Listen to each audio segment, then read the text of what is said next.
I can go first then. So my name is Aria Henderson. I'm a first year PhD student in Dr. Isaac Lee's lab.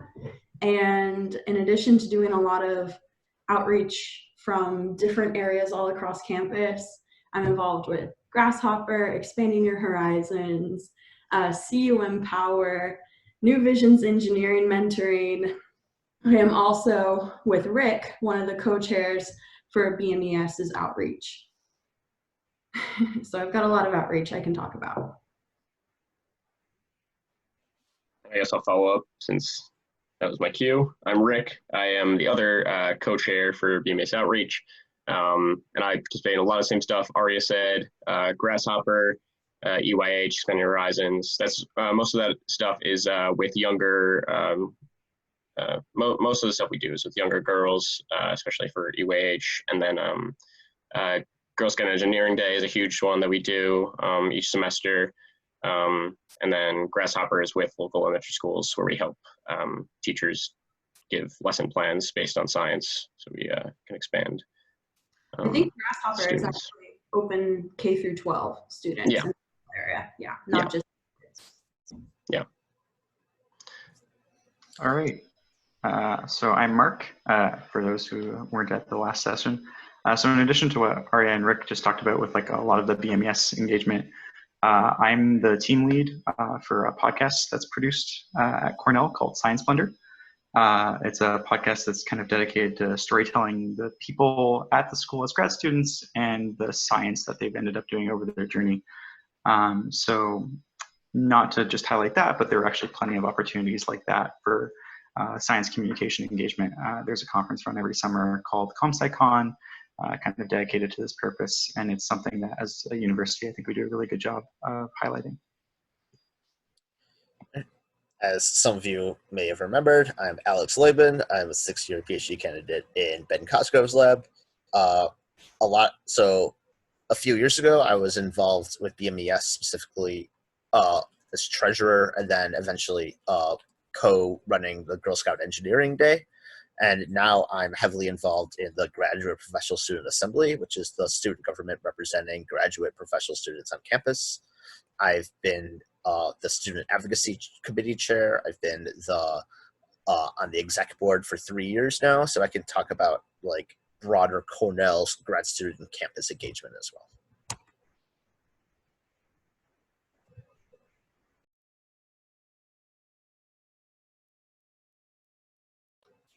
Do people have questions?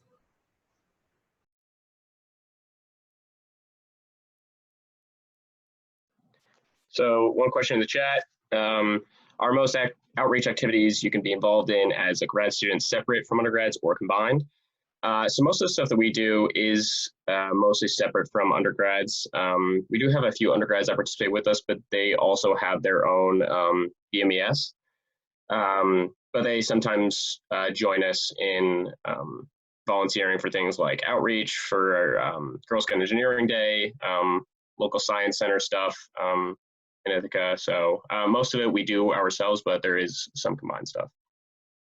In addition, the CUM Power mentoring program is specifically usually pairing graduate students with undergraduate students. So that is the outreach, working with the undergrads and kind of helping them like maybe get research or explore opportunities here at Cornell and stuff like that. And I guess just separate of that, almost all the clubs and organizations that you might participate in outreach through that are distinct. So like previously mentioned, BMES is distinct between undergraduate and graduate, but the organizations that you might join that also do outreach separately are generally graduate focused. So if you're interested in a tighter graduate community, then being interspersed with undergraduate and graduate, that's not something you have to really worry about.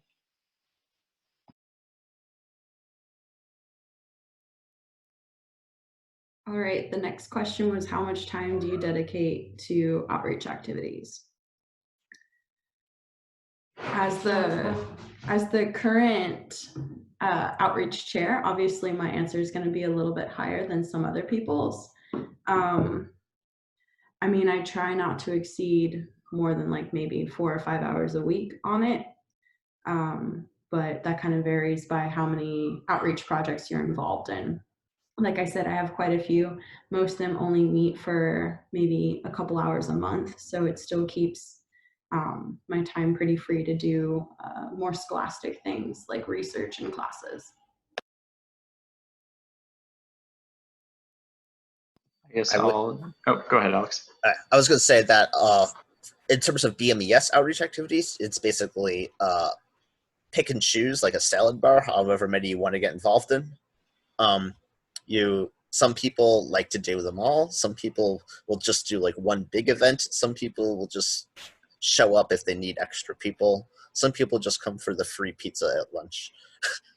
But I don't know. I've tended to ramp up some of my engagement over time as I have seen the ways it's been useful, especially through like the grad student assembly, where a lot of times it's dealing with campus-wide issues where some of these things are like developing guidelines for how mentors and mentees interact, or pushing for what ended up being the development of Maplewood at for better housing for grad students, or perhaps it's pushing administrators to I don't know, answer questions about how they're making decisions in light of the recent pandemic, things like that.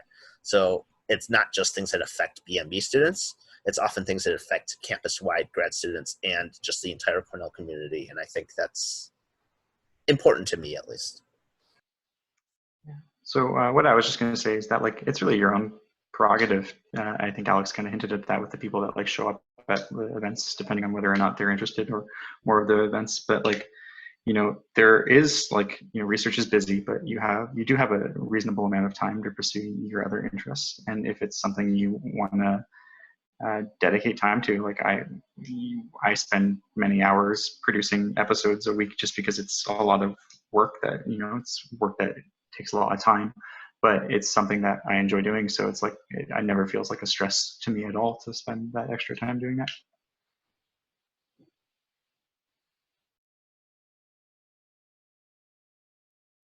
The next question was, how does one join BMES as a grad student? So that's pretty easy. Once you come here, we'll put you on the listserv and we'll send you all out an email that Belinda will give us. And we'll ask you if you want to join the listserv. And then if you say yes, then you'll be on the listserv, and then you can come to whatever meetings you want.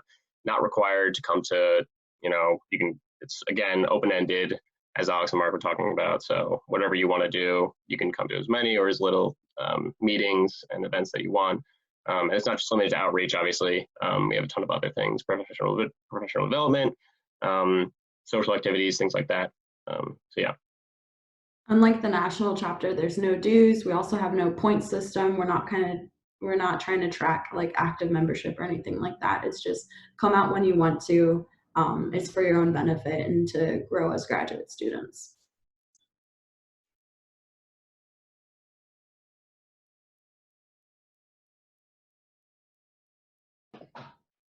The next question is about graduate students mentoring undergraduate researchers. Do the older students want to take this one? Sure. As the older student here, I would say that it's definitely lab dependent. Some labs, they like to have a veritable army of undergrads that are helping anywhere from just small bits and pieces to actually leading their own individual projects. Other labs, they might have one or two or maybe no undergrads. It's basically dependent on their the PI's needs and the grad students' availability to mentor undergrads. I have personally found it very rewarding to mentor undergrads, because it's honed my skills as a mentor. B, because they often get great data and ideas from me and for themselves. And C, it makes me feel good to see them accomplish things. Another point to add on to that, at least in my experience, I found that my lab does it kind of like on your own prerogative. So it's like, I've just talked to my PI. I'm like, hey, I really enjoy interacting with undergrads and I want to be able to teach them. And then he sends them along my way when he gets like the thousands might be an exaggeration, but as all professors do, get their inundated with requests to work in their lab. And I think that's, I've enjoyed having it done that way, where I can kind of be involved in the process and kind of interviewing them and figuring out if they're a good fit. But it's like Alex was saying, it's lab dependent. And, the one thing with Cornell is that you are never at a loss for undergrads that are interested in trying. There are tons of them. So if it's something you're interested in doing, you're more likely than not going to be able to fit it into your schedule. And then just going to briefly touch on how it is lab dependent. For instance, in my lab, I'm in lead lab. Our undergraduates are all individual researchers from grad students and postdocs, so there's no assigned collaborations or projects that they're working under. They have their own individual projects. With that said, so there's no formal mentorship, but obviously the more experienced graduate students and postdocs give a lot of like research related tips and tricks to the undergraduate students, as well as we're all just kind of a big happy family. So I know that I helped one of our undergraduates with her PhD applications this past fall. So there's definitely a more like less formal, more casual mentorship in our lab.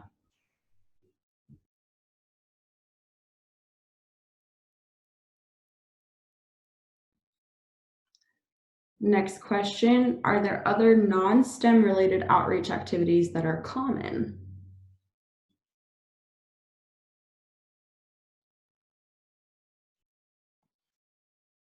So to my knowledge, Cornell, I don't know if it still happened this year, but we run out of the cold programs through BMES outreach or similar kind of things for food banks. I think we've done some of that around the holidays, which, while not STEM related, was previously run through the BMES outreach board. There's stuff in the area. You might find it less organized, and it might be more organization dependent that pursues those activities, but they definitely exist. I can't think of other good examples off the top of my head. I don't know if anyone else has anything to add.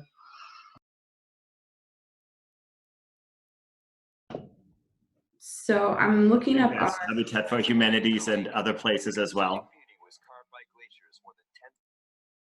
Yeah, and I'm looking it up and just double checking. So Grasshopper is Graduate Student School Outreach Program. And essentially it's where graduate students, we can either do it in a group or individually, make our own mini lesson plans for a 3 to 5 lesson mini course. And while a lot of us happen to choose more STEM related topics because that's our research area, that's kind of like our big thing in life, you can do it on pretty much any topic, and you just submit the lesson plans to Grasshopper. Then Grasshopper either approves your course or asks you to change it a little bit.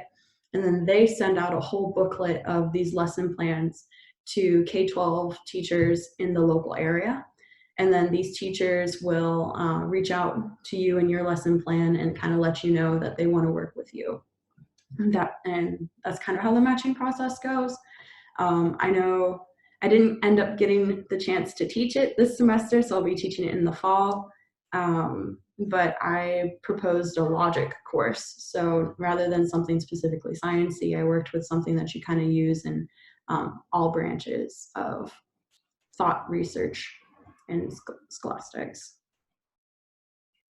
Just to briefly jump in there, I just posted a link as well. There's also the Engaged Cornell program, where I think we've had some graduate students who, for example, offered some freshman writing or freshman reading courses and other opportunities. And so some of them, I think, are for Cornell students, others are just broader for the entire community.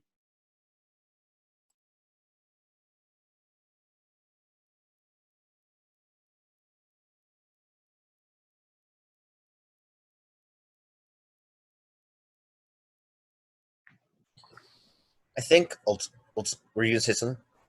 No, you got it. Okay. Yeah, so ultimately, I think it's a good idea with any of these engagement things to kind of assess like how much time you have available to commit before you start committing, because there is plenty of time in a PhD to explore these opportunities over the course of 4 to 6 odd years or whatever. So there's no need to rush into saying yes to everything immediately. There's value in kind of testing waters, seeing like what your commitment in research and like how much time you can you have available there is, and then going from there and picking the things you're interested in and cultivating those interests. To add on that, sorry, my cats. To add on that, I will say that there's a general trend for younger students in the programs to be a little bit more engaged, whether that's to get their outreach points for grants, or it's because they're not as focused on getting their dissertation done and trying to graduate ASAP. That is the general trend in the program, but that is by no means a rule. And there are still many older graduate students that are still very active. Like I know that Carolyn is a 4th-year student and she just got a national appointment for the Society of Women Engineers. So that's still people that are working and doing outreach and stuff like that deep into their PhD.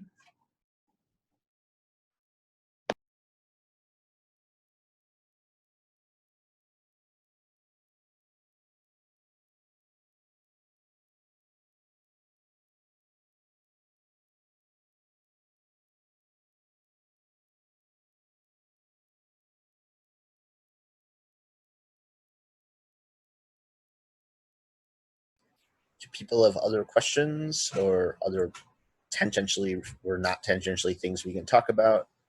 Talk about, I don't know. There's some expertise on this panel that we can leverage.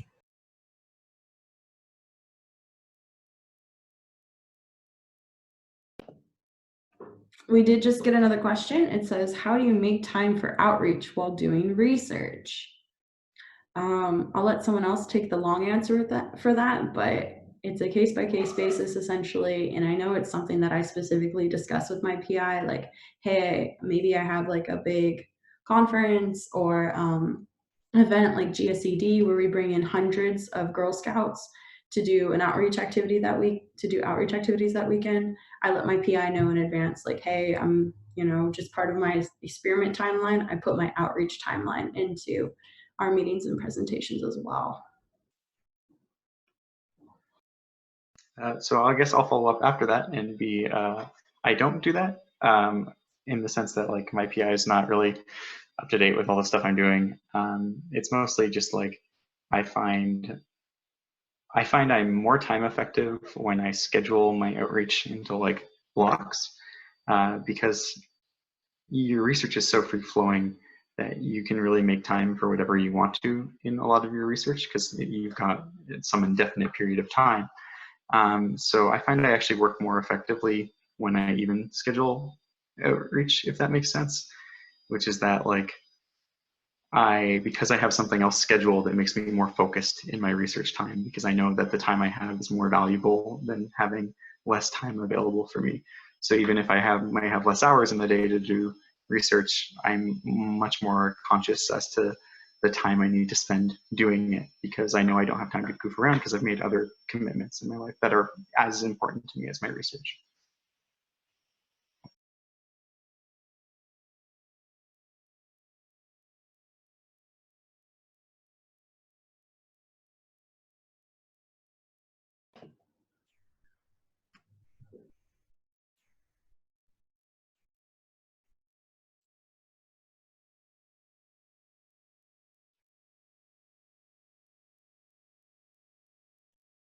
Alex, do you want to talk a little bit more about PE classes since you just mentioned it in the chat?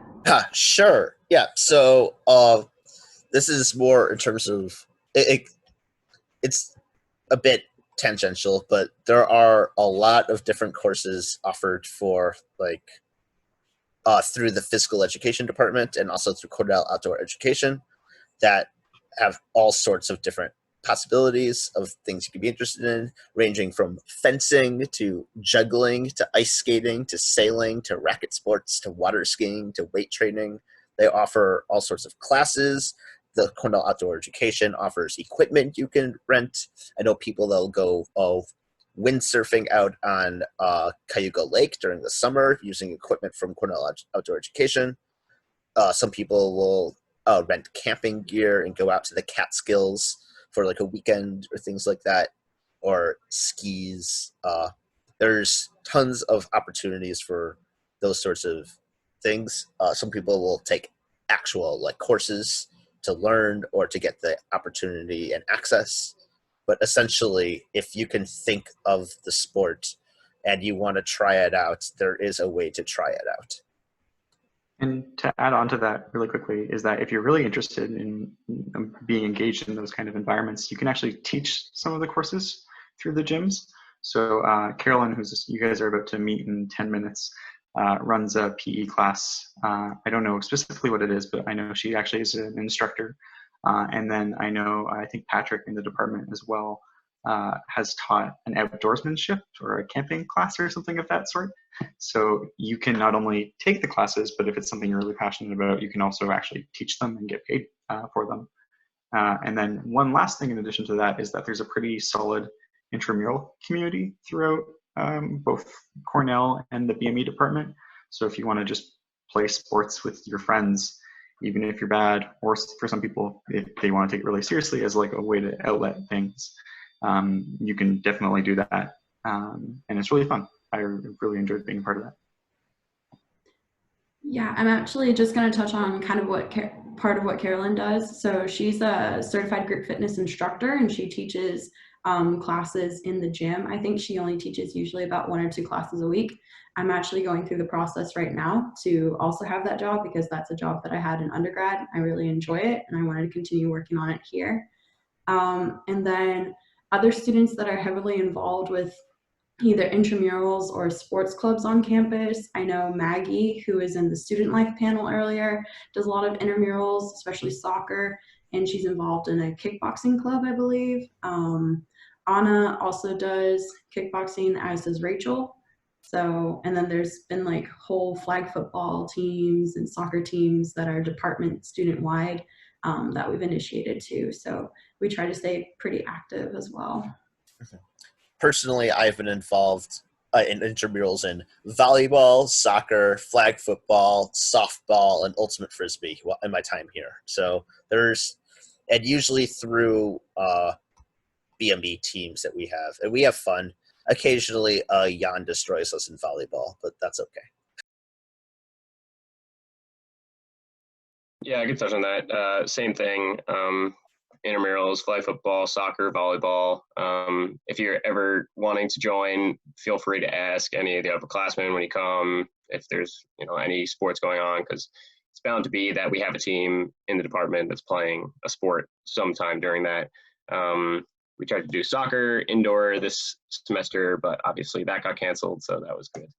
But yeah, we're always trying to look for more people who want to join, even if they're bad, just to have fun. So feel free to reach out.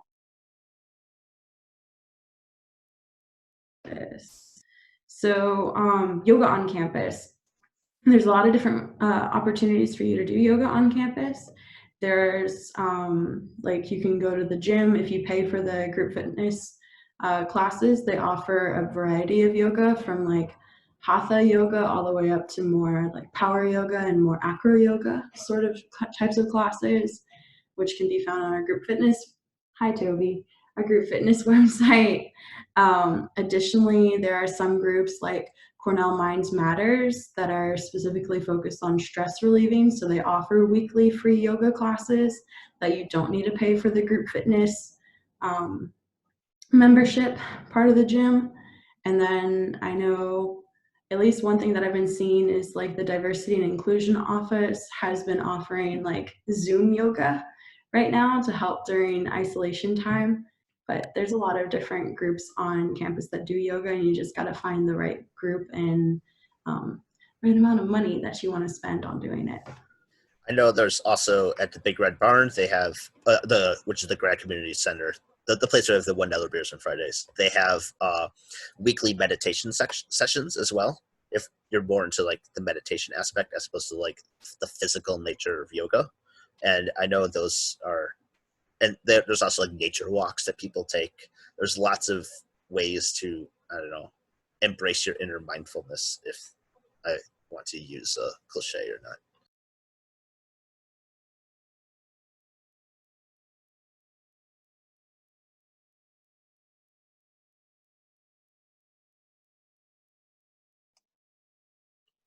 Good. Any last minute questions? I think we've got a couple of minutes left before we move on to the next panel. I suspect Alex and Mark are probably not allowed on the next panel as women in BME.